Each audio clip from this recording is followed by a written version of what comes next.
Robert Louis Stevenson, the Body-Snatcher.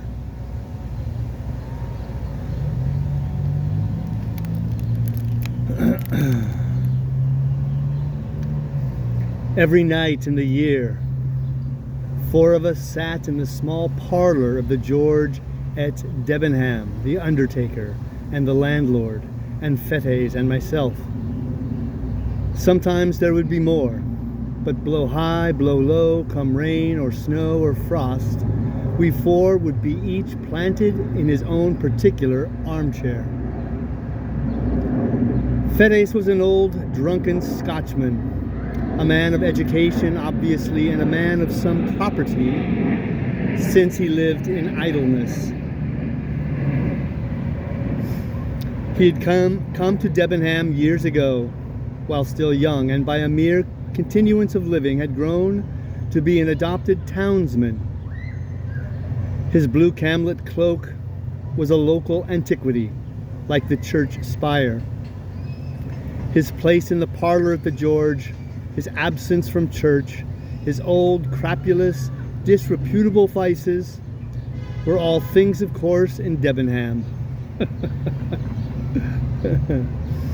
He had some vague, radical opinions and some fleeting infidelities, which he would now and again set forth and emphasize with tottering slaps upon the table.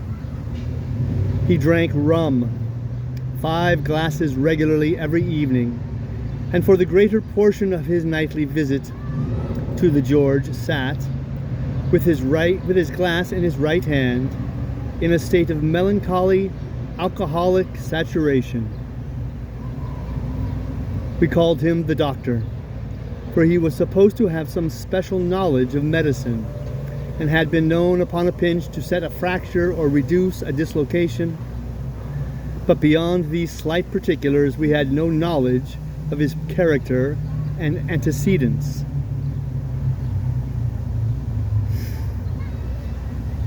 One dark winter night, it had struck 9 some time before the landlord joined us. There was a sick man in the George. A great neighboring proprietor suddenly struck down with apoplexy on his way to Parliament, and the great man's still greater London doctor had been telegraphed to his bedside. It was the first time that such a thing had happened in Debenham, for the railway was but newly open, and we were all proportionately moved by the occurrence. "He's come," said the landlord, after he had filled and lighted his pipe. "He?" said I. "Who? Not the doctor?" "Himself," replied our host. "What is his name?" "Dr. McFarlane," said the landlord. Fettes was far through his 3rd tumbler, stupidly fuddled, now nodding over, now staring mazily around him.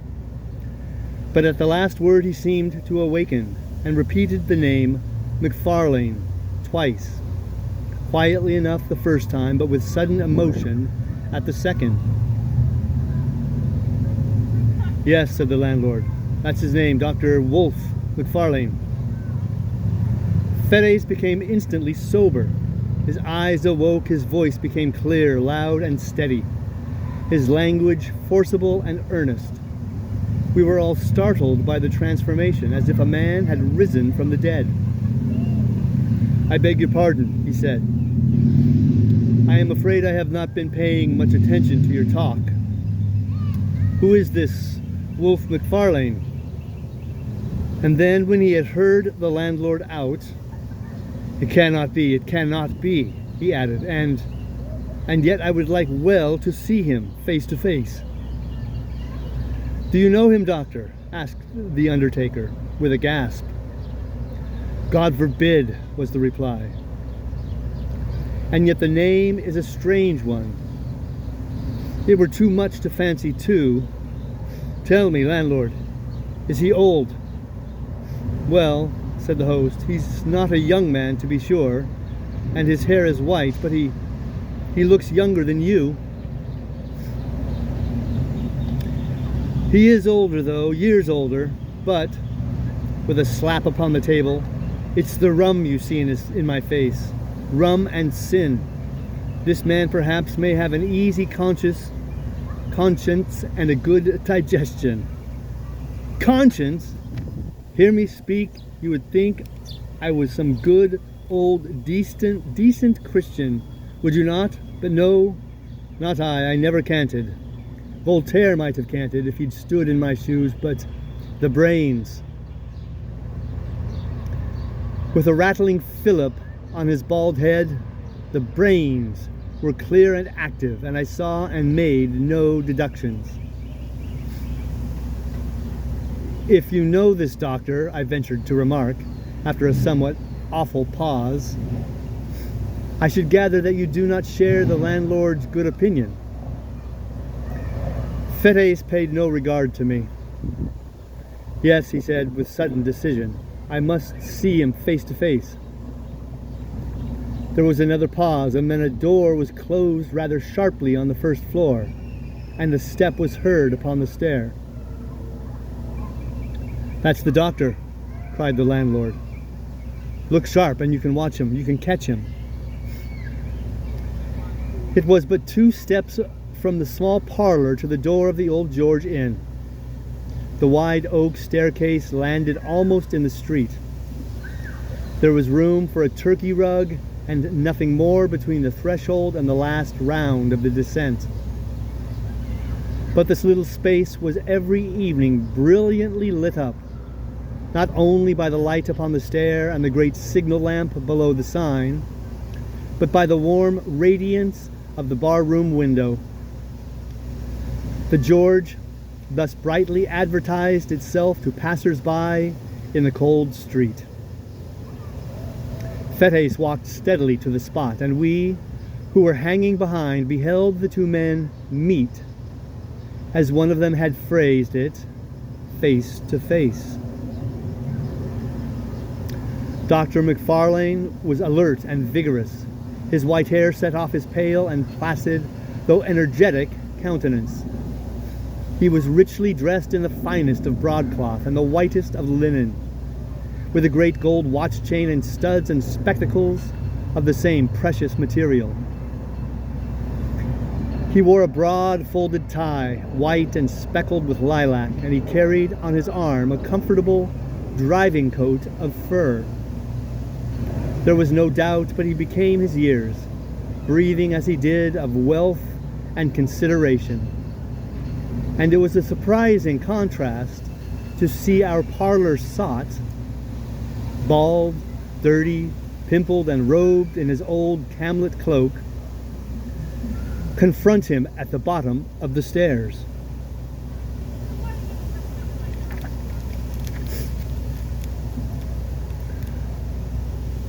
McFarlane, he said somewhat loudly, more like a herald than a friend. The great doctor pulled up short on the 4th step, as though the familiarity of the address surprised and somewhat shocked his dignity. Toddy McFarlane, repeated Fettes. The London man almost staggered. He stared for the swiftest of seconds at the man before him, glanced behind him with a sort of scare, and then, in a startled whisper, Fettes, he said, you! Aye, said the other, me! Do you think I was dead too? We are not so easy shut out of our acquaintance. Hush, hush, exclaimed the doctor. Hush, hush, this meeting is so unexpected. I can see you are unmanned. I hardly knew you. I confess at first, but I am overjoyed to have this opportunity. For the present it must be how do you do and goodbye in one, for my fly is waiting, and I must not fail the train, but you shall, let me see, yes, you shall give me your address and you can count on early news of me. We must do something for you, Fettes. I fear you are out at elbows, but we must see that for old Lang Syne at once we sang at suppers. Money, cried Fettes. Money from you. The money that I had from you is lying where I cast it in the rain. Dr. McFarlane had talked himself into some measure of superiority and confidence, but the uncommon energy of this refusal cast him back into his first confusion. A horrible, ugly look came and went across his almost venerable countenance. "My dear fellow," he said, "be it as you please. My last thought is to offend you. I would intrude on none. I will leave you my address. However, I do not wish to know the roof that shelters you," interrupted the other. "I heard your name. I feared it might be you. I wished to know if, after all, there were a God. I know now that there is none. Begone!" He still stood in the middle of the rug, between the stair and the doorway, and the great London physician, in order to escape, would be forced to step to one side. It was plain that he hesitated before the thought of this humiliation. White as he was, there was a dangerous glitter in his spectacles.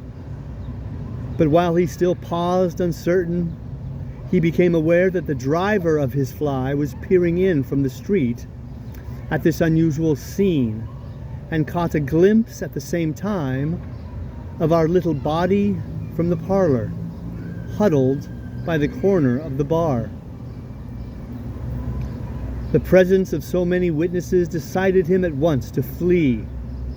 He crouched together, brushing on the wainscot, and made a dart like a serpent, striking for the door.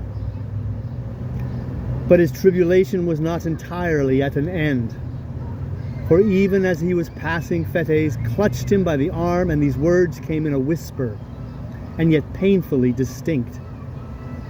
"Have you seen it again?" The great, rich London doctor cried out aloud with a sharp, throttling cry. He dashed his questionnaire across the open space and, with his hands over his head, fled out of the door like a detected thief. Before it had occurred to one of us to make a movement, the fly was already rattling toward the station.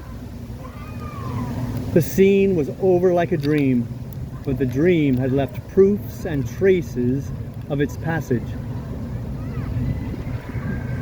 Next day, the servant found the fine gold spectacles broken on the threshold.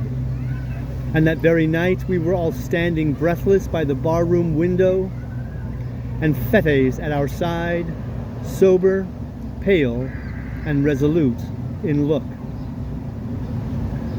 "God protect us, Mr. Fettes," said the landlord, coming first into possession of his customary senses. "What in the universe is all this? These are strange things you have been saying." Fettes turned toward us. He looked us each in succession in the face. "See if you can hold your tongues," said he. "That man McFarlane is not safe to cross. Those that have done so already have repented it too late." And then, without so much as finishing his third glass, far less waiting for the other two, he bade us goodbye and went forth, under the lamp of the hotel, into the black night.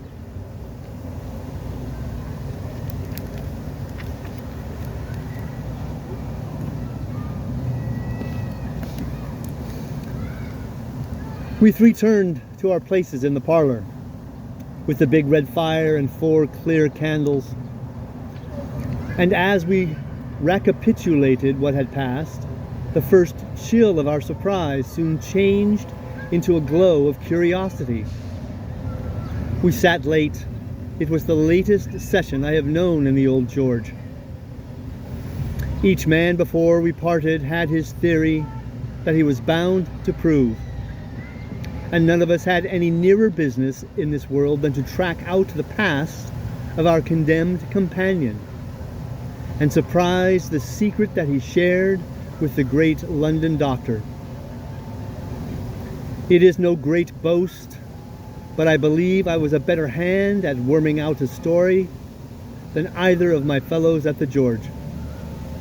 And perhaps there is now no other man alive who could narrate to you the following foul and unnatural events.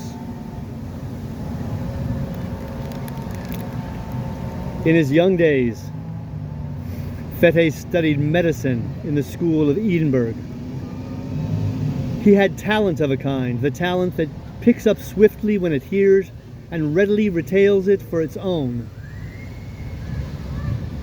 He worked little at home, but he was civil, attentive, and intelligent in the presence of his masters.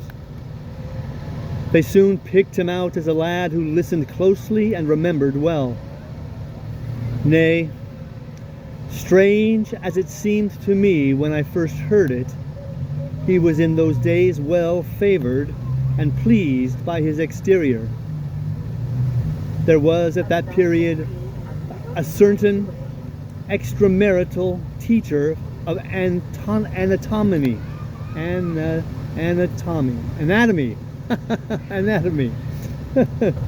whom I shall here designate by the letter K. His name was subsequently too well known. The man who bore it skulked through the streets of Edinburgh in disguise, while the mob that applauded at the execution of Burke called loudly for the blood of his employer. But Mr. K was then at the top of his vogue. He enjoyed a popularity due partly to his own talent and address, partly to the incapacity of his rival, the university professor. The students at least swore by his name, and Fetes believed himself and was believed by others to have laid the foundations of success when he acquired the favor of this metaphorically famous man.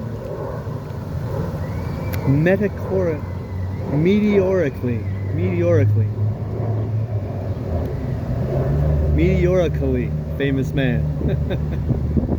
Mr. K was a bon vivant as well as an accomplished teacher. He liked a sly allusion no less than a careful preparation.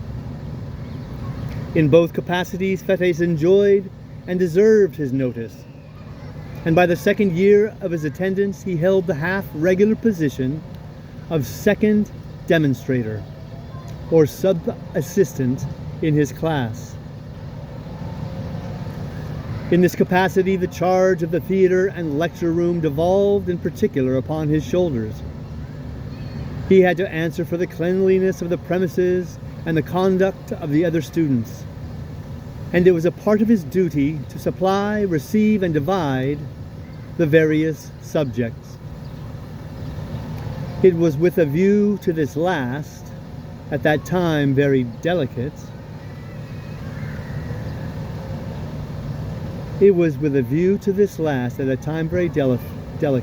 affair that he was lodged by Mr. K in the same wind and at last in the same building with the dissecting rooms.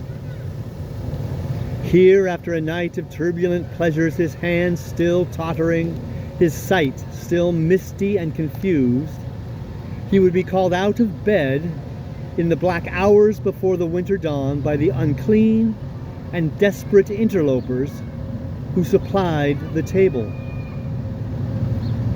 He would open the door to these men, since infamous throughout the land.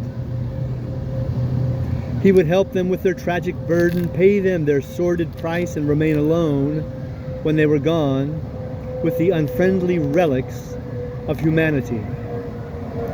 From such a scene he would return to snatch another hour or two of slumber, to repair the abuses of the night and refresh himself for the labors of the day. Few lads could have been more insensible to the impressions of a life thus passed among the ensigns of mortality. His mind was closed against all general considerations. He was incapable of interest in the fates and fortunes of another, the slave of his own desires and low ambitions. Cold, light, and selfish in the last resort, he had that modicum of prudence, miscalled morality, which keeps a man from inconvenient drunkenness or punishable theft. He coveted besides a measure of consideration from his masters and his fellow pupils, and he had no desire to fail conspicuously in the external parts of life. Thus he made it his pleasure to gain some distinction in his studies, and day after day rendered unimpeachable eye service to his employer, Mr. K. For his day of work, he indemnified himself by nights of roaring, blackguardly enjoyment. And when that balance had been struck, the organ that he called his conscience declared itself content.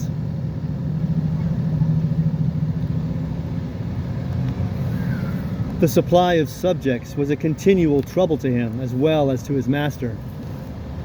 In that large and busy class, the raw material of the anatomist kept perpetually running out, and the business thus rendered necessary was not only unpleasant in itself, but threatened dangerous consequences to all who were concerned. It was the policy of Mr. K to ask no questions in his dealings with the trade.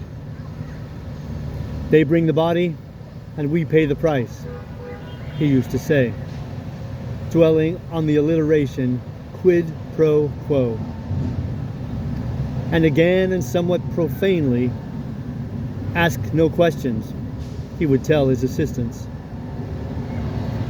for conscience' sake. There was no understanding that the subjects were provided by the crime of murder.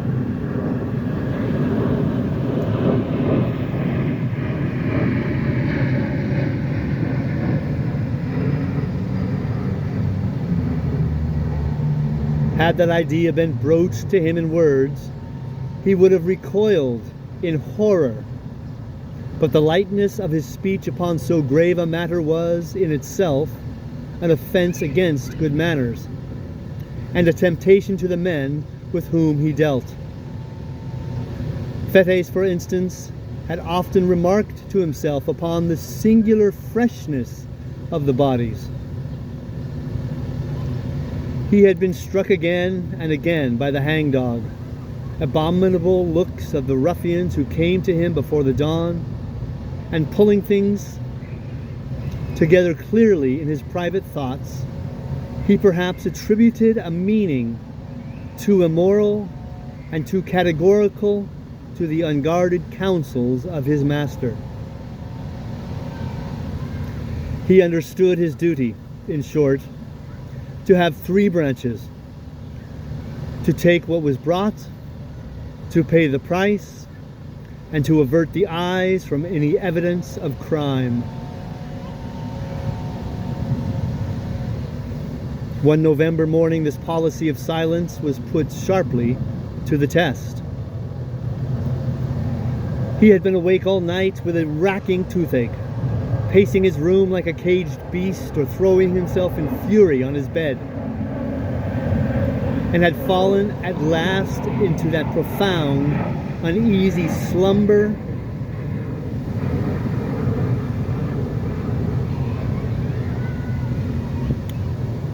that so often followed on a night of pain. When he was awakened by the third or fourth angry repetition of the concerted signal. There was a thin, bright moonshine. It was bitter cold, windy, and frosty. The town had not yet awakened, but an indefinable stir already precluded the noise and business of the day. The ghouls had come later than usual, and they seemed more than unusually eager to be gone. Fetes, sick with sleep, lighted them upstairs. He heard their grumbling Irish voices through a dream, and as they stripped the sack from their sad merchandise, he leaned, dozing, with his shoulder propped against the wall. He had to shake himself to find the men their money. As he did so, his eyes lighted on the dead face. He started. He took 2 steps nearer, and with the candle raised. "God Almighty," he cried, "that is Jane Galbraith." The men answered nothing, but they shuffled nearer to the door. I know her, I tell you," he continued. "She was alive and hearty yesterday. It's impossible she can be dead. It's impossible you should have got this body fairly." "Sure, sir, you're mistaken entirely," said one of the men. But the other looked Fetes darkly in the eyes and demanded the money on the spot. It was impossible to misconceive the threat or to exaggerate the danger. The lad's heart failed him. He stammered some excuses, counted out the sum, and saw his hateful visitors depart. No sooner were they gone than he hastened to confirm his doubts. By a dozen unquestionable remarks, he identified the girl he had jested with the day before. He saw with horror marks upon her body that might well betoken violence. A panic seized him, and he took refuge in his room. There he reflected at length over the discovery that he had made, considered soberly the bearing of Mr. K's instructions, and the danger to himself of interference in so serious a business. And at last, in store perplexity, determined to wait for the advice of his immediate superior, the class assistant. This was a young Dr. Wolfe McFarlane, a high favorite among all the reckless students. Clever, dissipated, and unscrupulous to the last degree. He had wished they'd moved that garbage truck. He had traveled and studied abroad. His manners were agreeable and a little forward. He was an authority on the stage, skillful on the ice or the links with a skate or golf club. He dressed with nice audacity, and to put the finishing touch upon his glory, he kept a gig and a strong trotting horse. With Fetes, he was on terms of intimacy. Indeed, the relative positions called for some community of life, and when subjects were scarce, the pair would drive far into the country in McFarlane's gig, visit and desecrate some lonely graveyard, and return before dawn with their booty to the door of the dissecting room. On that particular morning, McFarlane arrived somewhat earlier than his wont. Fetes heard him and met him on the stairs, told him his story, and showed him the cause of his alarm. McFarlane examined the marks on her body. "Yes," he said with a nod. It looks fishy." "Well, what should I do?" asked Fetes. "Do?" replied the other. "Do you want to do anything? Least said, soonest mended, I should say." "Someone else might recognize her," objected Fetes. "She was as well known as the Castle Rock." "We'll hope not," said McFarlane. "And if anybody does, well, you didn't. Don't you see? And there's an end. The fact is, this has been going on too long. Stir up the mud and you'll get K into the most unholy trouble. You'll be in a shocking box yourself. So will I, if you come to that. I should like to know how any one of us would look, or what the devil we should have to say for ourselves in any Christian witness box. For me, you know, there's one thing certain, that practically speaking, all our subjects have been murdered. McFarlane, cried Fettes. Come now, sneered the other, as if you hadn't suspected it yourself. Suspecting is one thing, and proof another. Yes, I know, and I'm sorry as you are this should have come here. Tapping the body with his cane. The next best thing for me is not to recognize it. And, he added coolly, I don't. You may if you please, I don't dictate, but I think a man of the world would do as I do, and I may add, I fancy that is what K would look for at our hands. The question is, why did he choose us two for his assistants? And I answer, because he didn't want old wives.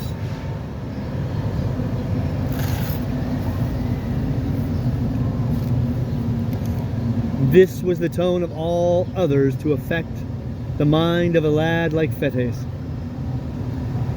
He agreed to imitate McFarlane.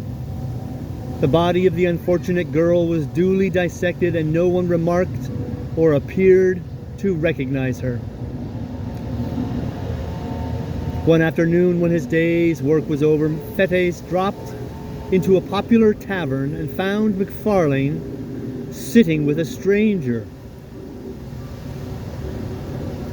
This was a small man, very pale and dark, with coal-black eyes.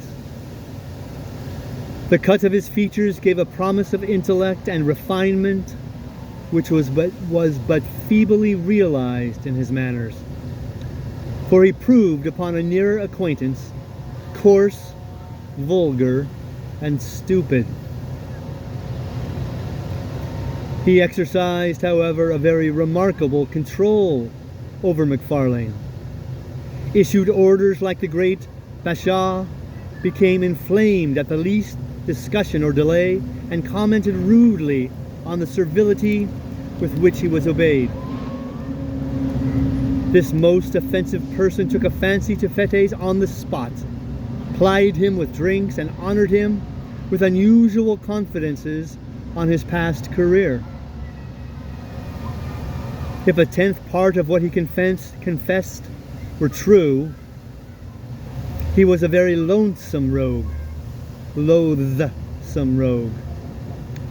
the lad's vanity was tickled by the attention of so experienced a man. I'm a pretty bad fellow myself, the stranger remarked, but McFarlane is the boy. Toddy McFarlane, I call him. Toddy, order your friend another glass. Or it might be, Toddy, you jump up and shut the door. Toddy hates me, he said again. Oh yes, Toddy, you do. Don't you call me that confounded name, growled McFarlane. Hear him? Did you ever see the lads play knife? He would like to do that all over my body, remarked the stranger.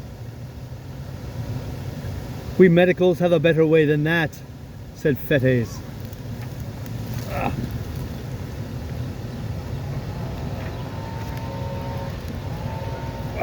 Crying out loud. I swear they're sitting there on purpose.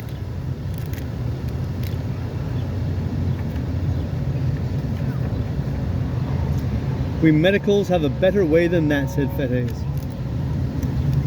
When we dislike a dead friend of ours, we dissect him. McFarlane looked up sharply as though his jest were scarcely to his mind. The afternoon passed.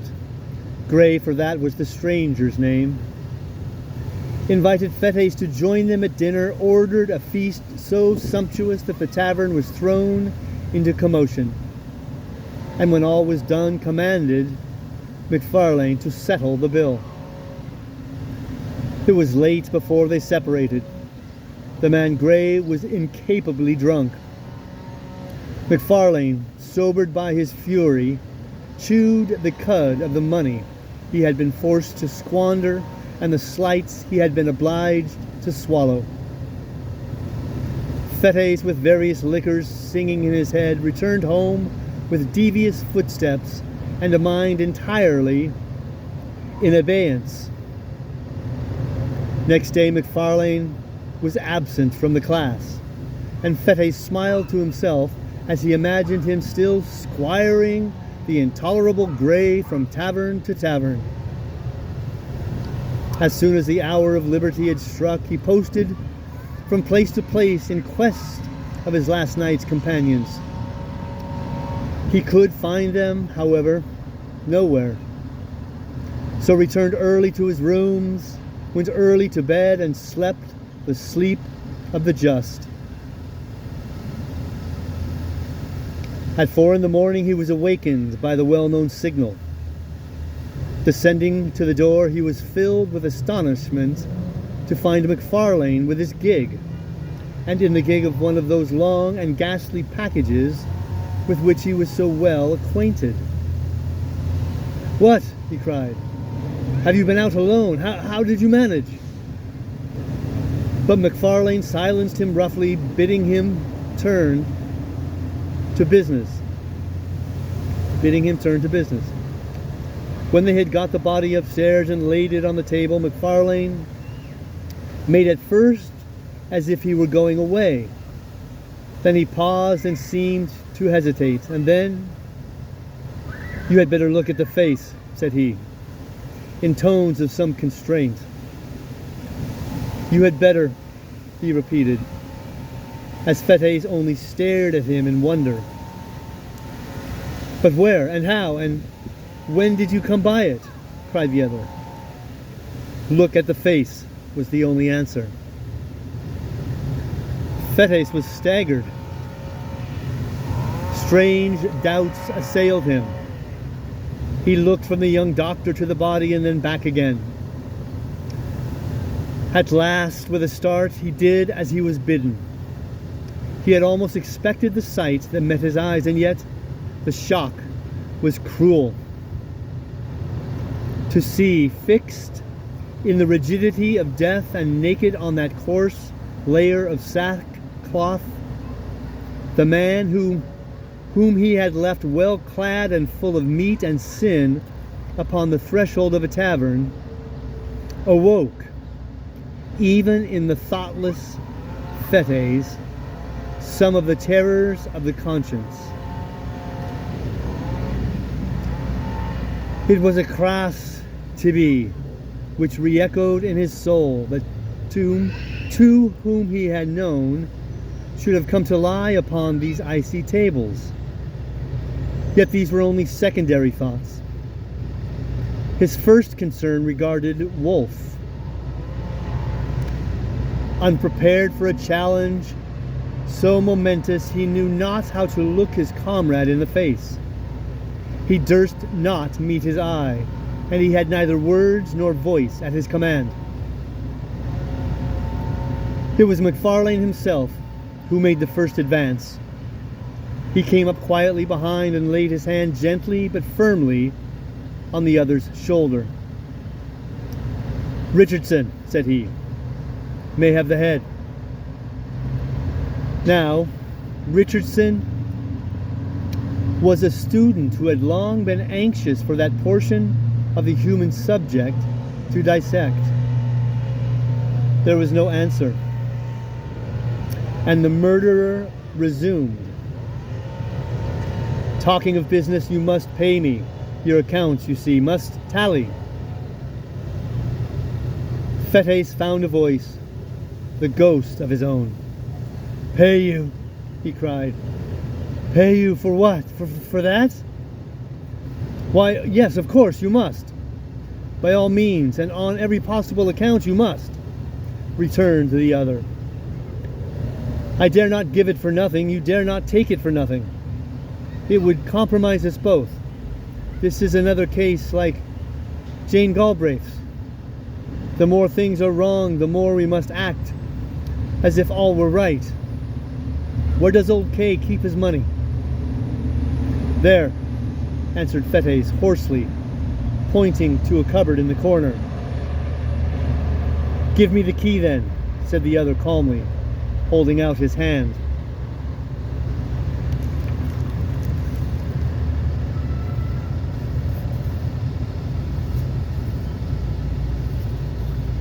Crying out loud. There was an instant's hesitation, and the die was cast. McFarlane could not suppress a nervous twitch. The infinitesimal mark of an immense relief as he felt the key between his fingers. He opened the cupboard, brought out pen and ink and a paper book that stood in one compartment, and separated from the funds in the drawer a sum suitable to the occasion. Now look here, he said. There is the payment made. First proof of your good faith. First step to your security. You have now to clinch it by a second. Enter the payment in your book, and then you, for your part, may defy the devil. The next few seconds were for Fettes an agony of thought. But in balancing his terrors, it was the most immediate that triumphed. Any future difficulty seemed almost welcome if he could avoid a present quarrel with McFarlane. He set down the candle which he had been carrying all this time, and with a steady hand entered the date, the nature, and the amount of the transaction. And now, said McFarlane, it's only fair that you should pocket the lucre. I've had my share already. By the by, when a man of the world falls into a bit of luck, has a few shillings extra in his pocket, I'm ashamed to speak of it, but there's a rule of conduct in the case. No treating, no purchase of expensive class books, no quarreling of old debts. Borrow, don't lend. McFarlane, began Fettes, still somewhat hoarsely. I have put my neck in a halter to oblige you. To oblige me, cried Wolfe. Oh, come. You did, as near as I can see the matter, what you downright had to do in self-defense. Suppose I got into trouble, where would you be? The second little matter flows clearly from the first. Mr. Gray, in the continuation of Miss Galbraith. You can't begin and then stop. If you begin, you must keep on beginning. That's the truth. No rest for the wicked.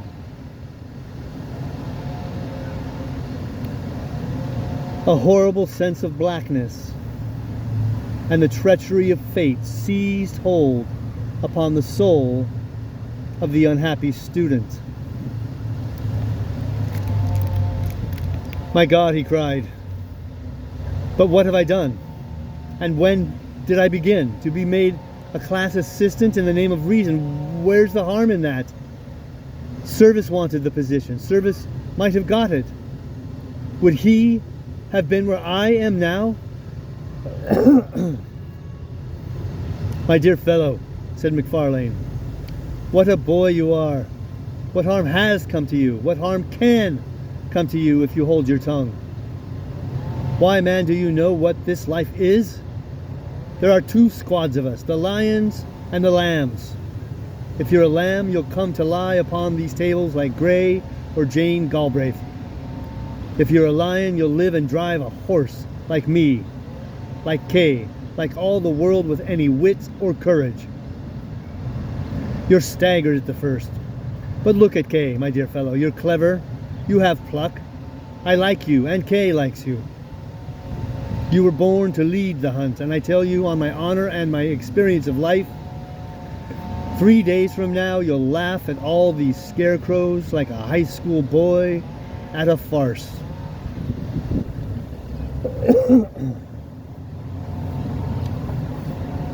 And with that, McFarlane took his departure and drove off up the wind in his gig to get under cover before daylight.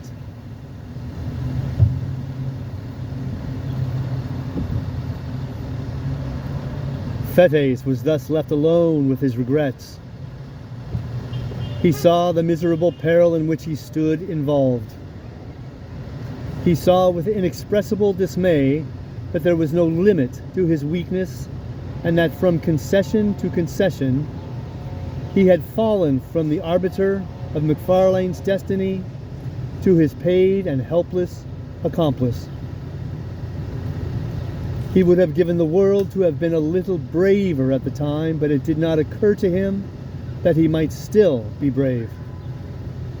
The secret of Jane Galbraith and the cursed entry in the daybook closed his mouth. Hours passed. The class began to arrive. The members of the unhappy Gray were dealt out to one and to another and received without remark. Richardson was made happy with the head, and before the hour of freedom rang, Fettes trembled with exultation to perceive how far they had already gone toward safety. For 2 days he continued to watch, with increasing joy, the dreadful process of disguise. On the third day, McFarlane made his appearance.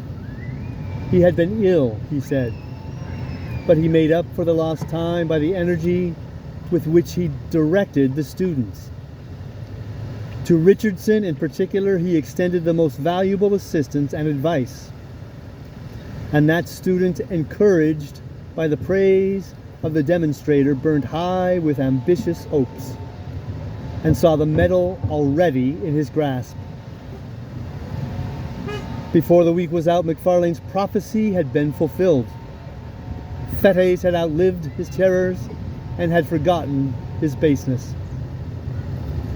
He began to plume himself upon his courage, and had so arranged the story in his mind that he could look back on these events with an unhealthy pride. Of his accomplice he saw but little. They met, of course, in the business of the class. They received their orders together from Mr. K. At times they had a word or two in private, and McFarlane was from first to last particularly kind and jovial. But it was plain that he avoided any reference to their common secret. And even when Fettes whispered to him that he had cast in his lot with the lions and forsworn the lambs, he only signed to him smilingly to hold his peace. At length an occasion arose which threw the pair once more into a closer union.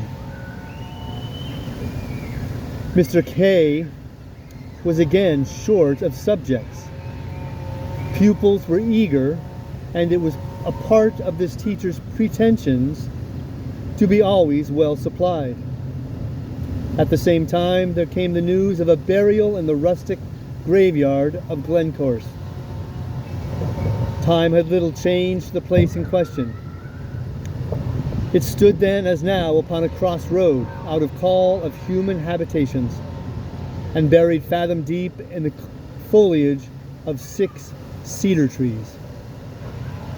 The cries of the sheep upon the neighboring hills, the streamlets upon either hand, one loudly singing among the pebbles,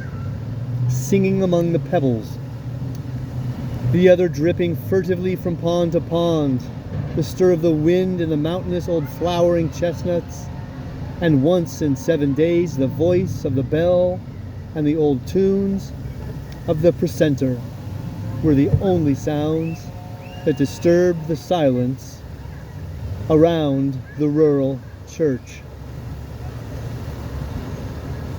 The Resurrection Man, to use the by-name of the period, was not to be deterred by any of the sanctities of customary piety. It was part of his trade to despise and desecrate the scrolls and trumpets of the old tombs. The paths sworn by the feet of worshippers and mourners, and the offerings and the inscriptions of the bereaved affection. To rustic neighborhoods where love is more commonly tenacious, and where some bonds of blood or fellowship unite the entire society of a parish. The Body-Snatcher, far from being repelled by natural respect, was attracted by the ease and safety of the task. Two bodies that had been laid in earth in joyful expectation of a far different awakening. There came that hasty, lamplit, terror-haunted resurrection of the spade and mattock. The coffin was forced, the cerements torn, and the melancholy relics clad in sackcloth, after being rattled for hours on moonless byways, were at length exposed to uttermost indignities before a class of gaping boys. Somewhat as two vultures may swoop upon a dying lamb, Fettes and McFarlane were to be let loose upon a grave in that green and quiet resting place. The wife of a farmer, a woman who had lived for 60 years and been known for nothing but good butter and godly conversation, was to be rooted from her grave at midnight and carried, dead and naked, to that faraway city that she had always honored with her Sunday's best. The place beside her family was to be empty till the crack of doom. Her innocent and almost venerable members to be exposed to that last curiosity of the anatomist. Late one afternoon, the pair set forth, well wrapped in cloaks and furnished with a formidable bottle. It rained without remission, a cold, dense, lashing rain. Now and again there blew a puff of wind, but these sheets of falling water kept it down. Bottle and all, it was a sad and silent drive as far as Pennaquick, where they were to spend the evening. They stopped once to hide their implements in a thick bush not far from the churchyard, and once again at the Fisher's Tryst, to have a toast before the kitchen fire and vary their nips of whiskey with a glass of ale.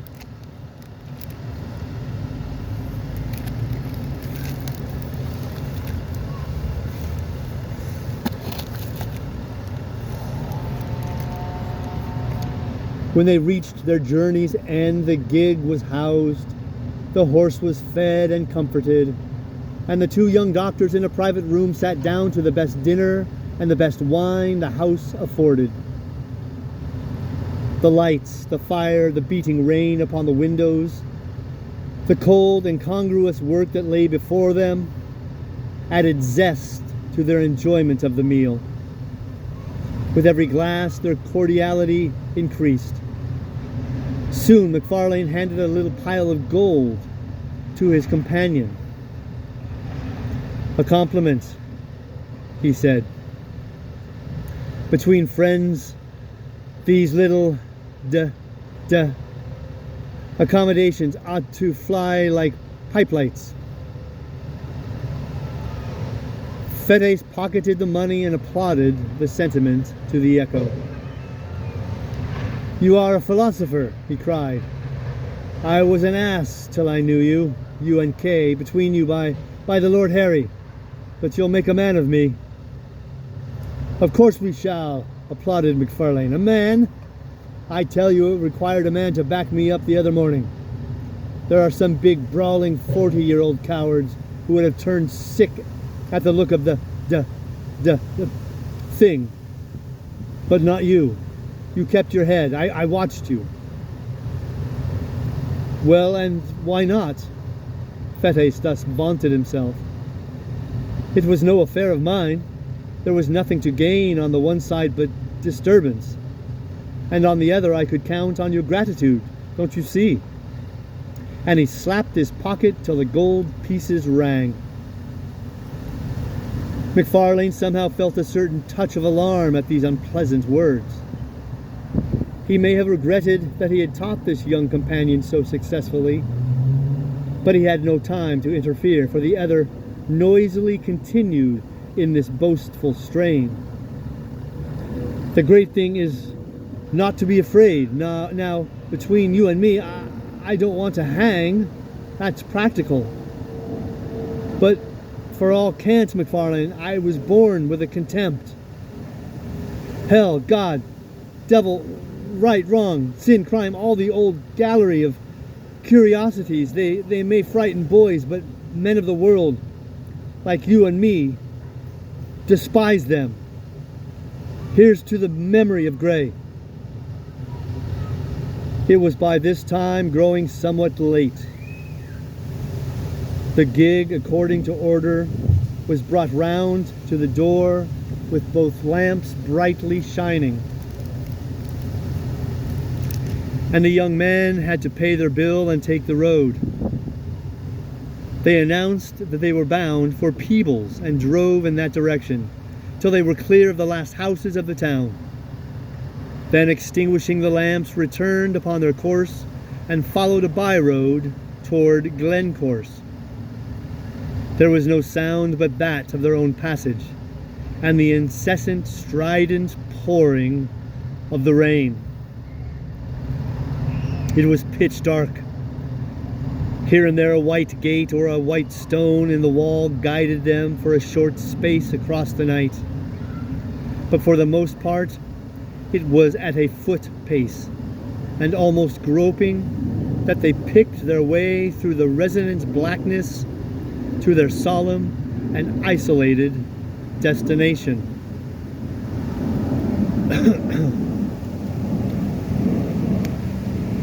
In the sunken woods that traversed the neighborhood of the burying ground, the last glimmer failed them, and it became necessary to kindle a match and re-illuminate one of the lanterns of the gig. Thus, under the dripping trees and environed by a huge and moving shadows, they reached the scene of their unhallowed labors.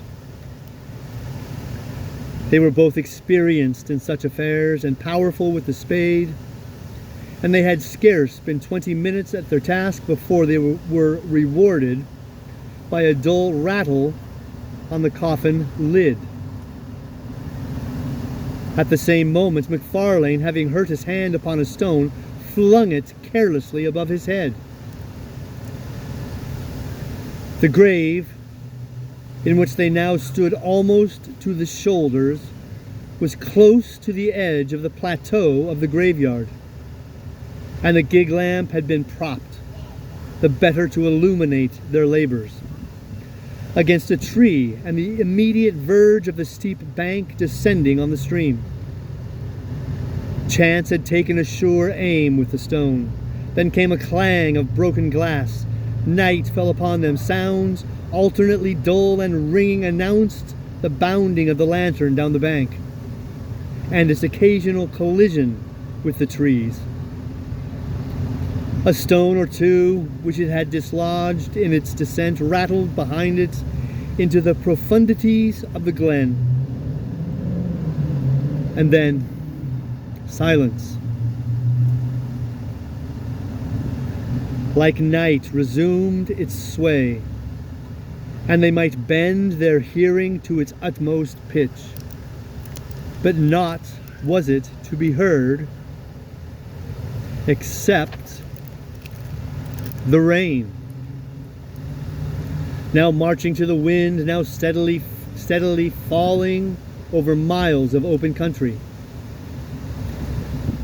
They were so nearly at an end of their abhorred task that they judged it wisest to complete it in the dark. The coffin was exhumed and broken open. the body inserted in the dripping sack and carried between them to the gig. One mounted to keep it in its place, and the other, taking the horse by the mouth, groped along by the wall and bush until they reached the wider road by the fisher's tryst. Here was a faint, diffused radiancy, which they hailed like daylight, but that they pushed the horse to a good pace and began to rattle along merrily in the direction of the town. They had both been wetted to the skin during their operations, and now as the gig jumped among the deep ruts, the thing that stood propped between them fell now upon one and now upon the other. At every repetition of the horrid contact, each instinctively repelled it with the greater haste, and the process, natural although it was, began to tell upon the nerves of the companions. McFarlane made some ill-favored jest about the farmer's wife, but it came hollowly from his lips and was allowed to drop in silence. Still, their unnatural burden bumped from side to side, and now the head would be laid as if in confidence upon their shoulders, and now the drenching sackcloth would flap icily about their faces. A creeping chill began to possess the soul of Fettes. He peered at the bundle, and it seemed somehow larger than at first. All over the countryside and from every degree of distance, the farm dogs accompanied their passage with tragic ululations, and it grew and grew upon his mind that some unnatural miracle had been accomplished, that some nameless change had befallen the dead body, and that it was in fear of their unholy burden that the dogs were howling. "For God's sake," said he, making a great effort to arrive at speech, "for God's sake, let's have a light." Seemingly, McFarlane was affected in the same direction, for though he made no reply, he stopped the horse, passed the reins to his companion, got down, and proceeded to kindle the remaining lamp. They had by that time got no farther than the crossroad down to the Auchenclinny. The rain still poured as though the deluge was returning, and it was no easy matter to make a light in such a world of wet and darkness. When at last the flickering blue flame had been transferred to the wick and began to expand and clarify and shed a wide circle of misty brightness round the gig, it became possible for the two young men to see each other and the thing they had along with them. The rain had molded the rough sacking to the outlines of the body underneath. The head was distinct from the trunk.